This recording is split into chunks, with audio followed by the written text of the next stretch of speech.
Hello les amis, j'espère que vous allez tous très bien. Moi ça va bien, merci.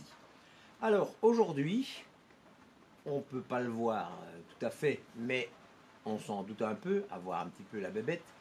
On se trouve sur une K1200 BMW. Et en fait, c'est la même BMW K1200 qui a fait une vidéo lorsque je vous ai expliqué le paramétrage de la jauge à essence. Eh bien en fait, vous avez vu que dans cette vidéo, la jauge fonctionnait. Eh bien en fait, elle n'a fonctionné qu'à un moment et puis elle n'a plus fonctionné. Donc c'est-à-dire qu'elle n'indique pas le maximum d'essence du véhicule. Ce problème est très connu sur les motos BMW.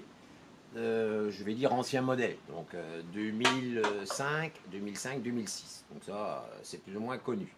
D'ailleurs, on a remplacé le type de jauge de flotteur par le type des jauges en filtre en carbone chauffant. Et même là, je vais dire, il y avait des problèmes car le fil en carbone chauffant se cassait. Et donc, il y avait une petite astuce avec un piezo de pouvoir faire un petit arc qui faisait que ça recollait le système et ça pouvait remettre le système en fonction. Donc voilà. Donc ça, c'était une petite chose. Mais apparemment, ils auraient de nouveau encore changé de système. Et maintenant, c'est un autre système de jauge à flotteur qui se trouve sur les BM. Et qui apparemment fonctionne bien. Bon. Alors, sur cette BM, eh bien, on a toujours le problème, donc je vous explique, donc, de la jauge qui ne marque pas le maximum, hein, malgré le reparamétrage à plusieurs reprises du déclenchement de la réserve à 4 litres, comme je l'avais expliqué. Donc voilà, on va regarder un petit peu à tout ça. Alors, si vous n'avez pas l'habitude d'être sur cette chaîne ou si vous venez de tomber dessus par hasard, je veux dire ainsi, vous n'hésitez pas, vous cliquez sur le petit bouton s'abonner, sur la petite cloche juste à côté également pour être prévenu de toutes les vidéos à venir, le petit pouce bleu qui fait toujours grandement plaisir et qui sert au référencement de la chaîne sur YouTube et surtout qui sert à remercier aussi le youtubeur, ça fait toujours grandement plaisir aussi d'avoir beaucoup de petits pouces bleus, voilà, je vous en remercie aussi. Parce que, entre parenthèses, on a passé les presque 900 000 vues donc, pour la chaîne. Donc un grand merci à tous et toutes. Donc voilà. Et vous nous retrouvez également donc, sur Facebook. Il y a un groupe Facebook Bricole et Racagnac qui sert pour discuter de tous vos problèmes mécaniques, auto ou moto. Donc là, il y a des professionnels, il y a des mécaniciens attitrés qui sont là. Alors je rappelle quand même pour ceux qui ne le savent pas encore, parce qu'apparemment beaucoup de personnes ne le savent pas, je ne suis pas mécanicien à la base, je suis électronicien, informaticien. Mais à l'âge de 12 ans, lorsque j'ai démonté ma première mobilette, ben, j'ai attrapé le virus et je ne l'ai plus jamais quitté. Donc voilà pourquoi je fais des vidéos de mécanique, parce que ben, j'ai tout appris avec des anciens mécaniciens, voilà, j'ai vraiment tout appris à l'ancienne, et ben, étant électronicien, informaticien, j'ai suivi l'évolution des véhicules et qui maintenant tourne quasiment vers l'ère électrique, donc c'est-à-dire quasiment 100% gouverné par l'électronique et l'informatique. Voilà. Alors, sans plus tarder les amis, j'espère que ça va vous plaire et donc on va pas tarder, on va passer à ça, je vais vous expliquer un petit peu ce qu'il en est. Allez, vous me suivez? Allez, go!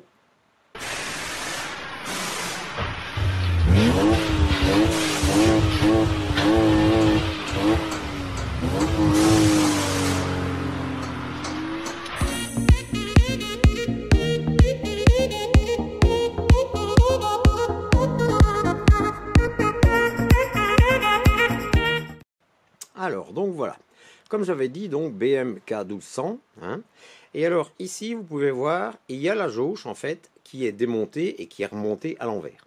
Donc, ici, il n'y a pas son tube. Le tube, il est là-bas, vous pouvez le voir, hein. Vous voyez le tube, le long tube en aluminium. En fait, donc, c'est le tube qui vient ici, tout le tour, qui englobe complètement la jauge. Alors, cette jauge, c'est très simple. Vous avez une fiche de l'autre côté, et ici, il y a un petit flotteur qui coulisse. Voilà. Et qui coulisse sur quoi? Qui coulisse, là vous n'allez pas le voir, mais peut-être, je ne sais pas. Il y a deux fins fils, il y a un fil ici et un fil de l'autre côté. Et évidemment, lorsque on va allonger, je vais dire, la distance entre la broche de départ qui est là-bas au bout, eh bien la résistance va augmenter. Et donc de ce fait, à la jauge, elle va diminuer, puisque si le flotteur descend, ça veut dire que votre essence descend. Voilà. Et si le flotteur monte, comme ceci, eh bien là, normalement, il est au maximum ici, dans sa position là. Et là, normalement, on devrait avoir le niveau maximum du réservoir affiché sur le tableau de bord. Et en fait, regardez ce qu'on a. Donc je passe devant, j'allume et je vais enlever un petit peu l'alarme aussi, pour être sûr certain que ça ne gueule pas. Voilà. J'allume. Et voilà ce qu'on a. Donc vous pouvez remarquer qu'on a les trois quarts en fait. On a les trois quarts. Donc c'est bien la ligne que vous voyez là. Et vous voyez qu'il y a toute une partie de vide ici. Alors que, ben, si vous prenez la jauge ici, ben, comme je l'ai retournée, bien évidemment, elle est au maximum ici. Donc c'est comme si le réservoir était complètement rempli. Puisque le flotteur est au maximum. C'est pas aller plus loin. Alors, j'avais même remarqué également qu'ils avaient mis la jonction d'une petite résistance dans le fond. Donc, je ne sais pas si vous la voyez. On la voit un peu, je pense, oui. Il y a une petite résistance bleue. Voilà. Alors, j'ai même coupé une petite patte de cette résistance pour que, eh bien, quand le flotteur descend ici, donc évidemment, bien sûr, j'ai nettoyé comme il faut tous les câbles, donc les deux câbles. J'ai regardé les petits contacts, donc je ne sais pas si vous savez avoir à les voir, mais voilà, ici il y a vraiment des petits contacts. On est trop près là, on est trop près, on n'arrivera pas. Voilà, ici, voilà, là il y a des petits contacts qui viennent toucher le petit fil, et de l'autre côté, bien sûr, également aussi. Eh bien, ces petits contacts, lorsqu'on descend ici à 0, donc là on voit le fil, si vous voyez bien sur le noir peut-être, on voit un peu le fil. C'est pas évident, c'est pas évident. Je vais prendre la lampe qui est derrière moi, peut-être que comme ça, vous le verrez un peu mieux. Allez, parce que c'est vraiment un tout fin fil. Voilà, j'essaie de faire une petite mise au point. Mais c'est vrai que c'est pas évident de le voir, hein. C'est vraiment tout fin comme fil. Donc, pas du tout évident à voir. Alors, je sais pas comment ce que je vais faire, parce que pour vous tenir la lampe en même temps, voilà, filmer et en même temps vous montrer le petit truc. Donc, voilà le petit... Voilà, ici on le voit, on le voit un peu. Voilà, vous voyez sur le côté du flotteur. Eh bien, donc normalement, quand le flotteur est au niveau maximum comme ceci, eh bien, la jauge au tableau de bord, elle doit indiquer le maximum, ce qui est logique. Et lorsque je remets le flotteur à ce niveau-là, c'est-à-dire à son niveau minimum, puisque je rappelle que la jauge ici elle monte à l'envers, donc ce qui veut dire que le réservoir est quasi vide, eh bien là normalement la jauge va redescendre et arriver à un certain moment, on va m'allumer le témoin des 4 litres de réserve, dont on en a fait la programmation. Et ça, je ne sais pas si vous vous rappelez, je vous ai expliqué que ça se faisait en faisant un petit brochage sur la fiche diagnostic. Donc ça, tout ça, c'est bon.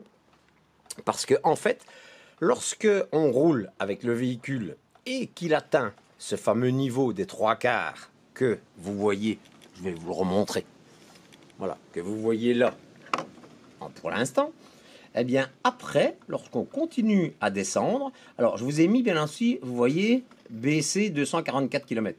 Ben ça, c'est en fait ce qui reste de possibilité de faire le nombre de kilomètres restants par rapport à ce qu'il y a d'essence. Mais évidemment, c'est faussé, puisque la jauge elle-même est faussée. Le niveau de la jauge est faussé.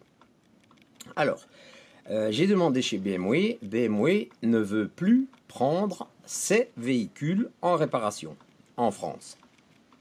Pourquoi? Ben parce qu'en France, il y a une loi qui s'appelle l'obligation de résultat. Donc, ce qui veut dire que lorsque vous déposez quelque chose à un véhicule, si vous payez une facture, ben ça veut dire que c'est obligatoirement réparé. Donc, c'est une obligation de résultat. Ils ne peuvent pas, en France, vous faire payer une facture de quoi que ce soit si ce n'est pas réparé. Donc, ici, eh bien, comme ils savent déjà qu'ils ont passé énormément de temps sur le système et que jamais on a trouvé le problème, parce que il faut quand même que je vous explique que ici, à la jauge, ben, je vais vous le montrer après, moi j'ai tout démonté, j'ai vérifié le câblage, donc la fiche, on a mis du nettoyant de contact. Cette fiche-là, elle part dans un faisceau complet qui va jusque l'UCH. Il est évident que j'ai j'ai piqué le bout ici du fil et l'autre bout à l'UCH pour moi voir avec mon multimètre s'il y avait bien une continuité, si le fil n'était pas cassé ou quoi que ce soit ou endommagé. Non, le fil il est nickel. Après, ressort un autre faisceau qui vient derrière le tableau de bord. Et là, ça arrive sur l'écran LCD.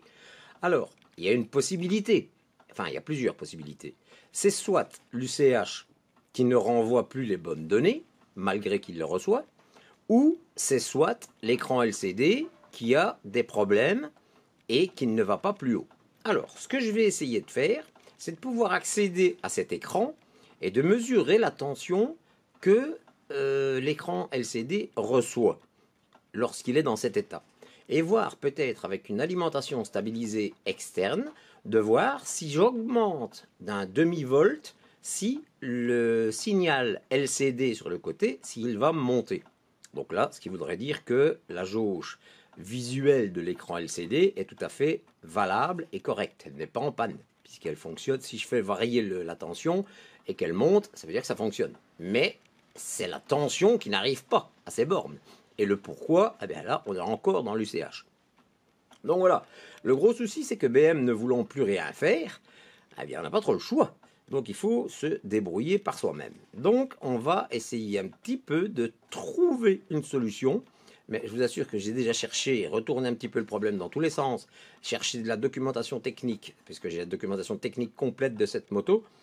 Sur les schémas électriques, je me suis déjà arraché pas mal de cheveux pour essayer de trouver la problématique. Et sincèrement, je ne vois pas du tout d'où cela pourrait provenir. Donc c'est un petit peu complexe, on va dire.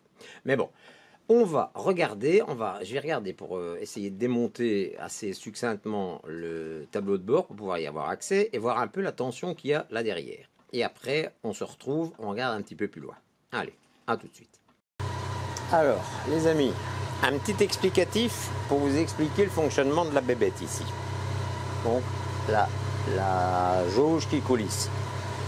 Donc, si je mets mon multimètre, donc voilà, sur les deux cosses, donc, je vais essayer de faire pour que vous voyez bien l'écran quand même. Là, on voit rien. Voilà, là, on voit. Bon. Alors, est-ce qu'on a une valeur ?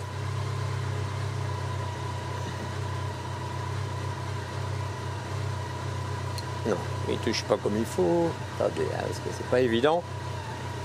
Parce que tout seul, tenir le truc et en même temps le mettre, c'est pas évident. Alors, s'il voudrait bien, voilà. Donc là, j'ai une résistance. Vous pouvez remarquer que si je monte le flotteur, la résistance augmente. Donc on monte, on monte, on monte, on monte, on monte, on monte. Et je ne cache pas. Si je suis presque au maximum, voilà, là je suis au maximum et j'ai une résistance au maximum. Et lorsque je descends, eh bien ma résistance descend. Donc qui veut bien dire que la jauge fonctionne. Vous êtes d'accord avec moi? Voilà, là j'ai la résistance minimale. Donc qu'est-ce que je vais faire pour essayer? C'est que je vais directement, à l'aide d'une petite fiche crocodile avec un fil, c'est court-circuiter les deux pattes. Donc voilà, les deux pattes sont court-circuitées. Je ne sais pas si vous le voyez. Voilà. Donc c'est comme en fait si la jauge était vraiment à son maximum. Et donc là, on va le remettre sur la moto et on va regarder un petit peu ce que ça dit. Allez, à tout de suite. Voilà, les amis. Donc, ici, la jauge n'est pas branchée sur la moto, mais mon petit fil qui court-circuite la jauge est bien mis dessus. Donc, premièrement, j'allume la moto. Je lui enlève son système d'alarme. Voilà. Donc, il est logique qu'ici, je n'ai plus rien indiqué puisque, je vous dis, il n'y a plus de jauge de brancher. D'accord?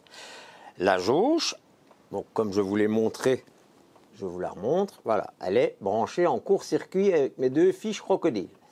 Donc, il ne me reste qu'à venir repluguer le système dessus. Et donc, comme elle est là en court-circuit, normalement, ma jauge au tableau de bord devrait m'afficher 100% du liquide d'essence. On est bien d'accord. Eh bien, attention, je la mets dedans. 1, 2, 3. Tac, voilà. Et qu'est-ce que vous voyez? Ben, vous voyez qu'on est à 75%, donc 75%. Donc on parle bien de celle-ci, hein. Ça c'est la température moteur. Donc vous voyez qu'on n'est pas au maximum. Alors que pourtant, là j'ai un court-circuit franc que je viens de faire sur ma jauge.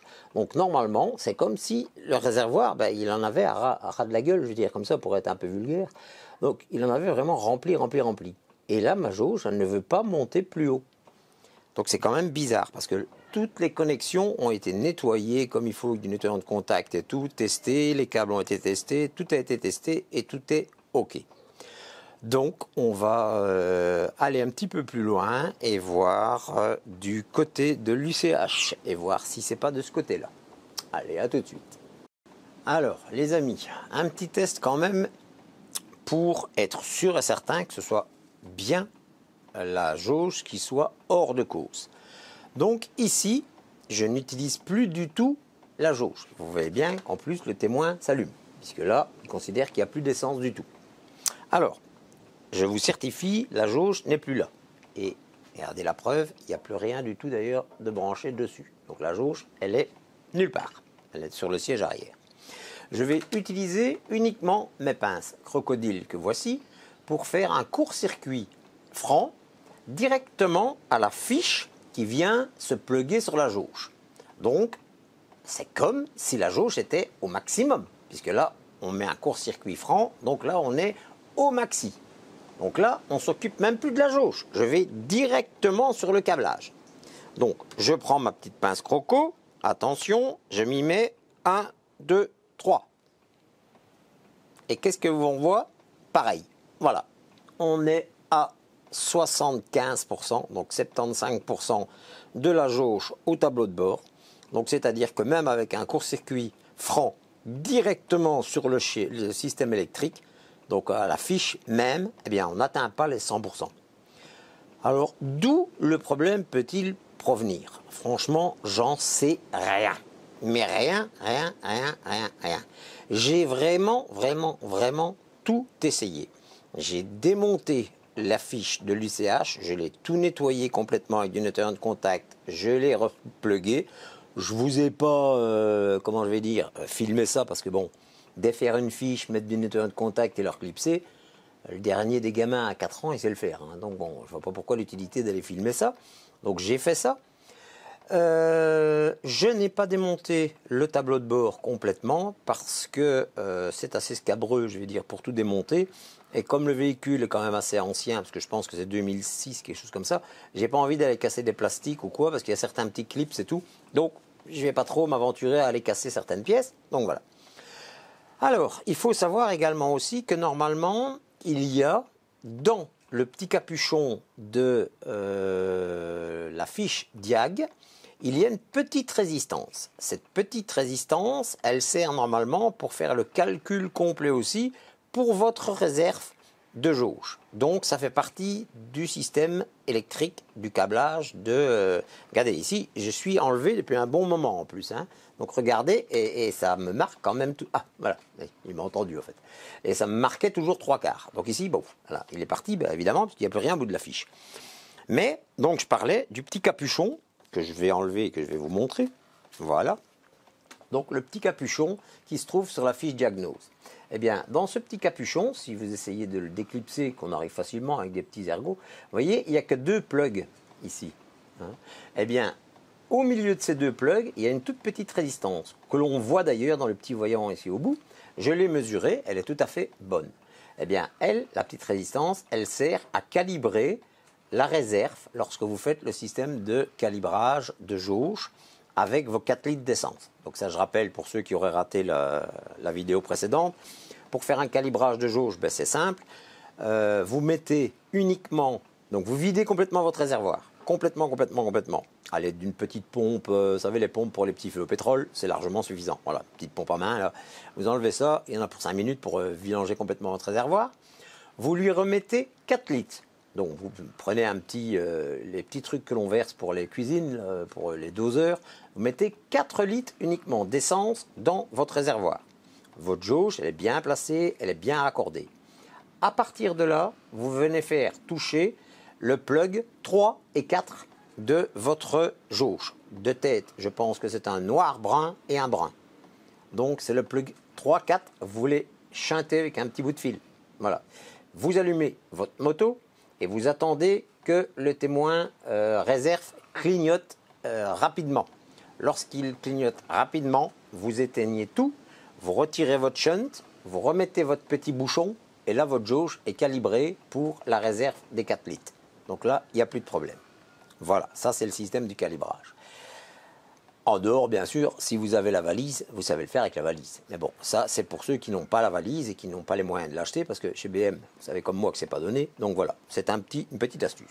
Alors, ce que je vais faire quand même ici, j'ai retiré donc le petit capuchon, que voici, je ne l'ai pas mis, et je vais quand même donc shunter ma fiche pour voir si ça va changer quelque chose ou pas. Attention, 1, 2, 3. Non, ben oui, ça ne change rien du tout. Je suis toujours à 75%, donc 75%, alors que normalement je devrais être à 100%. Donc, écoutez les amis, là je suis un petit peu dans la mouise, parce que j'ai tout, mais vraiment tout retourné sur le net. J'ai tout retourné également dans toutes les docks que je possède de BM, surtout qu'en K1200, je suis pas mal équipé, je vais dire, puisque j'en avais eu une aussi. Et j'ai même demandé également chez BM, et BM, ben, eux ne savent pas non plus. Ils ne savent pas me répondre quelle est la cause exacte de ça. C'est pour ça qu'ils ne veulent pas prendre ce type de réparation chez eux. Ils ne veulent pas, parce que je rappelle que moi je suis ici frontalier, j'ai un BM qui est pas loin, je ne dirai pas où parce que je ne veux pas dénigrer ou quoi que ce soit, mais voilà, ils ne veulent pas prendre parce qu'en France, il y a l'obligation de résultat, c'est-à-dire que si vous prenez un véhicule à réparer et que vous facturez de la main-d'œuvre à un client, c'est obligatoire que ça fonctionne. Mais ici, dans le cas présent, ils ne savent pas quoi faire. La seule chose qu'ils ont fait pour les modèles suivants, c'est qu'ils ont changé complètement le modèle de jauge. Donc ils ont mis un autre système de jauge que vous retrouvez sur les GS même. C'est le système de jauge avec fil en carbone chauffant. Donc ça en fait c'est une sorte de jauge molle avec un fil carbone, un double fil carbone et qui chauffe légèrement et il mesure sa résistance, sa résistivité selon le liquide qu'il parcourt. Et plus il va remonter le liquide le long de ce fil carbone, plus le fil va être humidifié bien sûr et moins sa résistance sera forte puisque c'est logique. Si vous prenez un bout de papier, plus vous le plongez dans l'eau, eh bien moins vous avez d'endroits, je vais dire, pour le tenir avec la main. Eh bien, c'est quasiment la même chose en électricité. Plus vous humidifiez un objet, plus il devient conducteur. Eh bien là c'est pareil, plus l'essence va monter, plus le carbone va être conducteur et plus, je vais dire, votre jauge est censée monter également. Donc voilà. Mais même là-dessus, il y a des soucis. Chez BM, je vais dire, ils ont des problèmes parce que les fils à chaud, ils pètent. Donc là, il y a une petite astuce, comme j'ai expliqué, avec un piezo d'allumage de cuisine ou alors les petits piezo dans les briquets ou quoi que ce soit. Eh bien, vous mettez une phase d'un côté de votre fil à chaud et de l'autre côté de votre sonde de fil à chaud. Vous faites aller le piezo et la petite étincelle qui va aller se faire à l'endroit de la cassure du fil à chaud, ça va le réparer.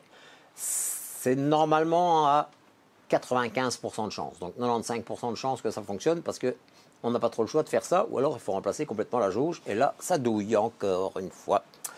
Donc voilà, mais écoutez les amis, je suis un peu dans la mouise, parce que bon, c'est pas trop mon genre de laisser comme ça des choses non finies.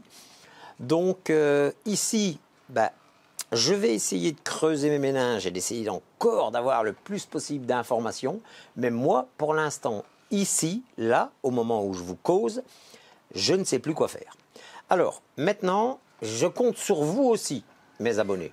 Si vous avez eu une BM, si vous avez eu ce genre de problème, et si vous avez résolu ce problème, si on vous a dit ce qu'il y avait, ce que vous avez dû faire, ou quoi que ce soit vous ou le garage, et que vous ayez possibilité d'avoir l'information, mon Dieu, oh mon Dieu, que je vous serai reconnaissant de me mettre ça, soit dans mon email qui est bricole avec s. .et pour e.racagnac@gmail.com ou alors directement sur le groupe Facebook Bricoleur à Cagnac, bien sûr, ou alors même directement en dessous de cette vidéo. Et là, permettez-moi de vous dire que je vous ferai un grand coup de chapeau. Je vous nommerai, même dessus si vous voudrez, je me donnerai votre nom. Et si je sais même vous envoyer un petit cadeau ou quoi que ce soit, parce que j'ai la possibilité avec certains partenaires de la chaîne, je vous enverrai un petit cadeau si vous m'envoyez une solution qui est valable et qui fonctionne pour ce problème. Parce que là, ben moi, je ne suis pas content de moi, ni du problème de chez BMW, parce que je ne veux pas rendre ce véhicule comme ça à mon client. Maintenant, il faut savoir que quand je vais remettre la jauge, bon, je vais reprendre l'exemple ici, par exemple, voilà, avec mon pontage. Donc, il va marquer, bien sûr, voilà, il marque 75%, 75%. Eh bien, il est évident que lorsque l'essence réellement va arriver à 75% du réservoir et qu'elle va commencer à descendre par la consommation du moteur, la jauge elle-même va descendre. Oui, donc là, à partir de là, ça va fonctionner. Donc, quelque part, je vais dire, le client peut rouler parce qu'il sait qu'à un moment donné, sa jauge, elle va être bonne et quand elle va arriver sur le mode réserve à 4 litres, le témoin va s'allumer. Donc ça, il n'y a pas de souci. Donc, quelque part, le seul problème que ça engendre, c'est qu'on ne sait pas savoir si on a réellement le plein ou si on a 75% d'essence dans le réservoir. Voilà, c'est le seul truc qu'on ne sait pas savoir. C'est parce que la jauge n'indique pas réellement si c'est le plein ou si c'est à 75% rempli. Oui, beaucoup peut-être vont me dire on s'en fout. On s'en fout. À la rigueur, oui, on peut s'en foutre, parce que bon, le temps que ça roule, ça roule. Le plus principal, c'est d'éviter de tomber en rade, donc tomber sur réserve. Donc voilà, là, on le sait. Maintenant, on peut aussi se baser sur son kilométrage. Donc là, on sait qu'on, par exemple, je prends un exemple, je ne sais pas exactement, mais on sait qu'on fait 500 bornes, par exemple, donc 500 km avec un plein. On fait son plein, on est à 45 700. Eh bien, on sait qu'à, j'ai dit combien? 500? Oui. Donc à 47 200, là sera le grand maximum. Vous allez tomber en panne parce que vous avez 500 km de fait. Donc oui, on peut calculer comme ça aussi. Mais dans la logique des choses, vous serez quand même d'accord avec moi que s'il y a une jauge sur une machine, il faut que ça fonctionne. Donc moi, c'est comme ça, quoi. Un appareil, s'il est là, il faut qu'il fonctionne parfaitement. Et là, quand vous entendez que BM eux-mêmes vous disent « Non, non, nous, on ne les prend pas en réparation parce qu'on ne veut pas d'emmerde, parce qu'on ne sait pas les réparer », je suis désolé, mais non, les amis. Non, non, non, non, non. Moi, j'ai une certaine rage là-dessus parce que je ne suis pas content du tout. Donc voilà. Écoutez, les amis, si vous avez une solution ou quoi que ce soit, vous n'hésitez pas, vous mettez ça tout juste en dessous et je vous enverrai un petit cadeau si jamais votre astuce fonctionne et je vous en remercierai 1 million de fois. En attendant, portez-vous tous très très très bien et si vous jamais vous avez les mêmes problèmes ou quoi que ce soit, n'hésitez pas, vous pouvez écrire aussi en dessous de la vidéo. Plus on est de fous et plus on en discute, on dit assis, mieux ça vaut. Allez les amis, portez-vous bien, moi je vous dis à la prochaine. Salut, salut, salut, salut!